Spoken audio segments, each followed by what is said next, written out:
Hello friends, welcome to NithishFamily. 100 Day Weight Loss Challenge 45th Day vlog தான் பார்க்க போகிறோம். வாங்க வீடியோக்குள்ளே போகலாம். எப்பயும் போல் ஃபஸ்ட் எடுத்துன்னு என்னோட வெயிட் என்ன அப்படின்னு பார்த்துடலாம் வாங்க. ஸோ வெயிட் குறையில, வெயிட் கூடிருச்சு, இல்லை வெயிட் அதிகமாக குறைஞ்சிருச்சு அப்படின்னு ஹாப்பியும் பட வேணாம், வருத்தமும் பட வேணாம். எப்பயும் போல் நம்மளோட வெயிட் லாஸ் அப்படின்றது நம்ம வெயிட் ஸ்கேலை பார்க்குறத விட நம்மளோட பாடி ஸ்ட்ரக்சரை பாருங்கள், செம்ம ரிசல்ட் கிடைக்கும். எதையுமே விடாமல் கண்டினியூவாக பண்ணுங்கள், செம்ம ரிசல்ட் வரும். வாங்க விளாகுக்குள்ளே போகலாம். மணி காலையில் 5:10 ஆகுது. ஃபஸ்ட்டு எடுக்கிறது பொடிகள் போட்டு நெல்லிக்காய், கருவேப்பிலை, முருங்கைக்கீரை பொடி போட்டு அந்த தண்ணி தான் எடுக்கிறேன். ஃபர்ஸ்ட் நான் எப்பயுமே இந்த தண்ணி தான் எடுப்பேன். மெயினாக ஒரு 35 வயசுக்கு மேலே இருக்கவங்களே இந்த மாதிரி வாட்டர் வந்து நீங்கள் டெய்லி எடுத்துக்கோங்க. சுகர் வரவிடாமல் கண்ட்ரோல் பண்ணுறதுக்கு ரொம்ப ஹெல்ப்ஃபுல்லாக இருக்கும். நெல்லிக்காய், முருங்கைக்கீரை, கருவேப்பிலை இதெல்லாம் சீக்கிரமாக வெள்ளை முடி வராது, நல்ல ஹேர் க்ரோத் இருக்கும். ஸோ கொஞ்சம் குடிக்க கஷ்டமாக தான் இருக்கும், பட் பழகிரும். ஃபஸ்ட்டு எனக்கு அப்படி தான் இருந்தது, பட் இப்போ வந்து நான் டெய்லி இதை எடுத்துருவேன். மார்னிங்கில் ஃபஸ்ட்டாக எடுக்கிறது இதுதான்.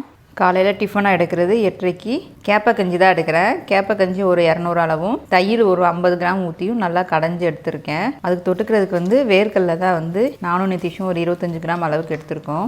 மார்னிங் டிஃபனாக எடுக்கிறது ராகி கஞ்சியும் வேர்க்கடலை தான் தொட்டுக்கடலை எடுத்துக்கிறோம்.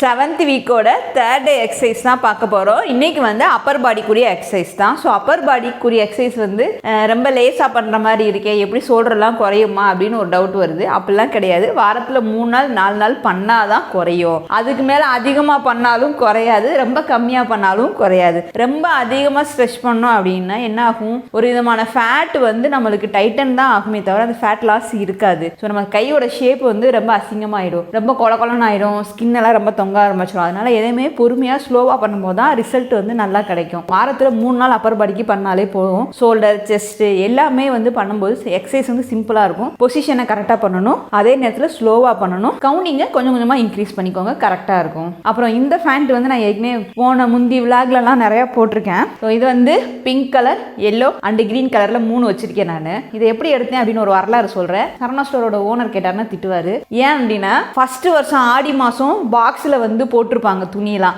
ஆடி ஸ்டார்ட் ஆனனையும் அப்போ வந்து போய் இது எடுத்தேன். இது வெறும் 100 ரூபா தான்.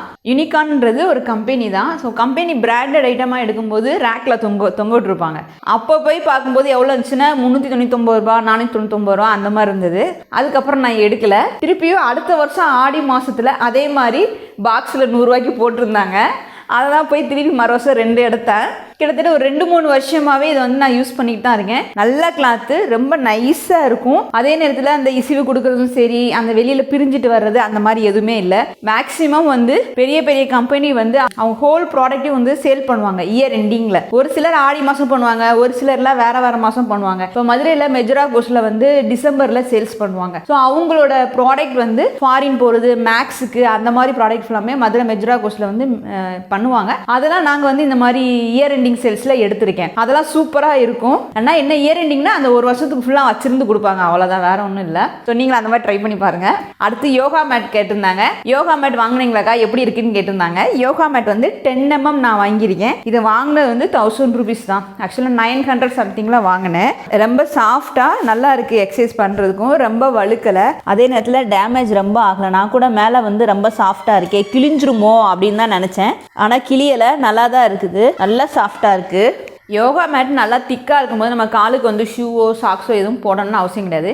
இதுக்கு முன்னாடி நான் வாங்கின யோகா மேட்லாம் ரொம்ப நைஸாக வாங்கியிருப்பேன். அதனால மேக்ஸிமம் நான் சாக்ஸ் போட்டு தான் பண்ணுவேன். ஏன்னா நம்ம கால் நகங்கள் இந்த ஜம்பிங் ஜாக் பண்ணும்போதோ இந்த மவுண்டன் கிளைம்பர்லாம் பண்ணும்போது கிழிஞ்சிரும், அந்த இடத்துல அப்படியே ஊந்து விழுந்துரும். அதனால தான் வந்து நான் என்ன பண்ணுவேன்னா சாக்ஸ் போட்டிருப்பேன். இதுக்கு நான் எதுவுமே போடலை. ஸோ மேக்ஸிமம் சாக்ஸ் போடணுமான்னு வேறு கேட்குறீங்க. போடணும்னு அவசியம் கிடையாது. எதுக்கு மெயினாக போடுறேன்னா இதுக்கு தான் போடுறேன் மெயினாக. ஸோ ஒரு சிலருக்கு உள் பாதம் ரொம்ப வலிக்குது அப்படின்னு ஃபீல் பண்ணுறவங்க எக்ஸசைஸ் பண்ணும்போது அவங்க வந்து சாக்ஸ் போட்டுக்கோங்க. குதிங்கால் வலி, பாத வலி அப்படி இருக்கவங்களாம் கரெக்டாக சாக்ஸ் போட்டுக்கோங்க. வாக்கிங் போகும்போது கரெக்டாக ஷூ வந்து வேர் பண்ணிக்கோங்க. இந்த யோகா மேட்டோட லிங்க் வந்து நான் அமேசானில் தான் வாங்கினேன். டிஸ்கிரிப்ஷன் பாக்ஸில் லிங்க் இருக்குது, போய் பார்த்துக்கோங்க. எப்பயும் போல் எக்ஸசைஸ் பண்ணும்போது வார்ம் அப் பண்ணிவிட்டு எக்ஸசைஸ் பண்ணிவிட்டு அதுக்கப்புறம் கூல் டவுன் பண்ணுங்கள்.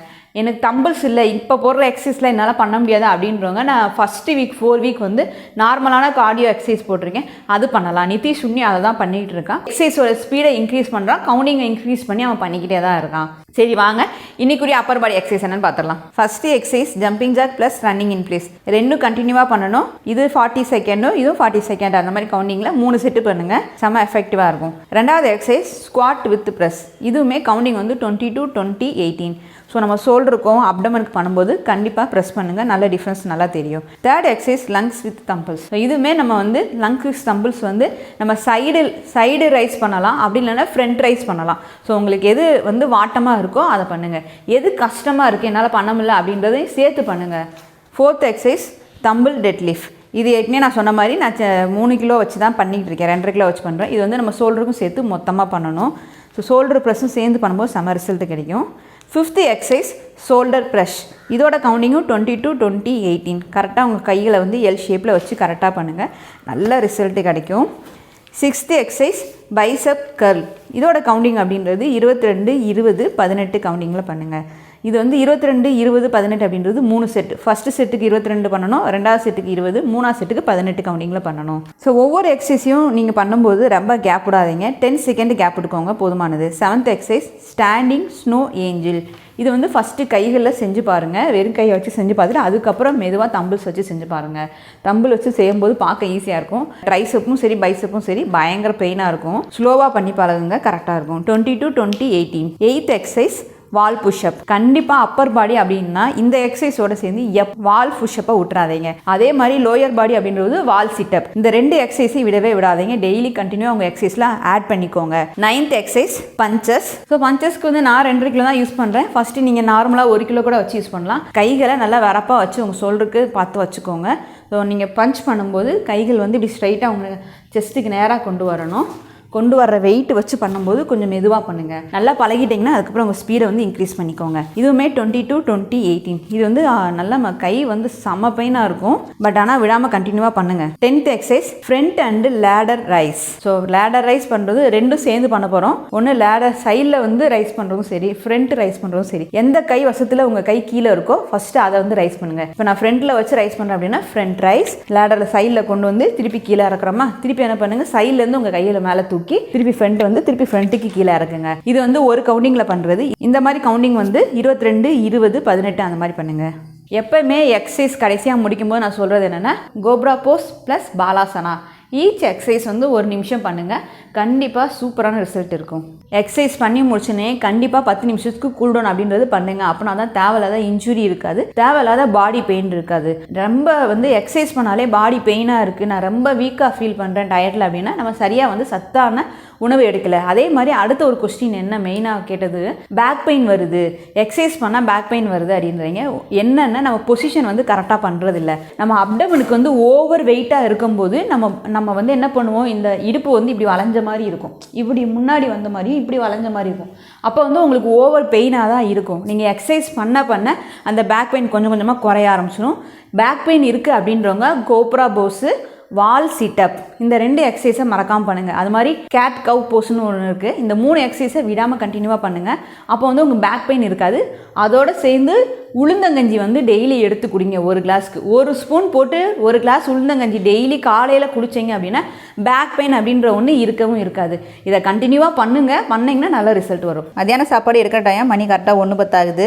நான் வந்து ரைஸ் எதுவும் எடுக்கல. ஃபிஷ்ஷு வந்து 3 ஃபிஷ் இருக்கிற அளவுக்கு சங்கரா தான் எடுத்துக்கிறேன். அதுக்கப்புறம் இது வந்து காளான் கிரேவி வந்து ஒரு 100 கிராம் இருக்கிற அளவுக்கு எடுத்திருக்கேன். சேம் நித்திஷ்க்கும் அதே தான். ஃபிஷ் கொஞ்சம் சாதம் வச்சு காளான் குழம்பு ஊற்றி அவன் வேணுன்ற ஃபிஷ் அவன் எடுத்துக்குவான். 2-3 சாப்பிடுவான், அதுக்கு மேலே அவன் சாப்பிட மாட்டான். ஸோ மதியான சாப்பாடு இன்றைக்கி சண்டே, அதனால நாங்கள் ஃபிஷ் எடுத்துருக்கோம்.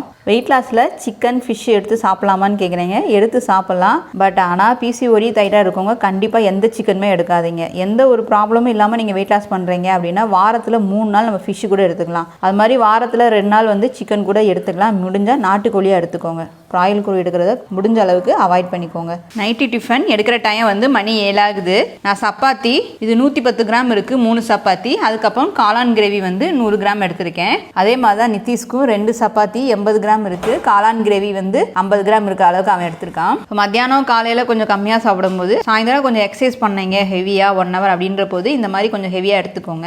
நான் ஈவினிங் வந்து ஒரு 1 ஹவர் எக்ஸசைஸ் பண்ணேன், அதனால வந்து சரின்ட்டு நான் சப்பாத்தி எடுத்திருக்கேன். ஸோ எக்ஸசைஸ் பண்ணும்போது நம்மளுக்கு நல்லா பசிக்கும். எக்ஸசைஸ் எக்ஸசைஸ் பண்ணி ஒரு 1/2 hourல அப்போ வந்து எடுத்துக்கலாம். இன்றைக்கி நான் ஈவினிங் எக்ஸசைஸ் பண்ணல அப்படின்றவங்க ராத்திரிக்கு என்ன பண்ணுங்கள், பழங்கள் மட்டும் எடுத்துக்கோங்க.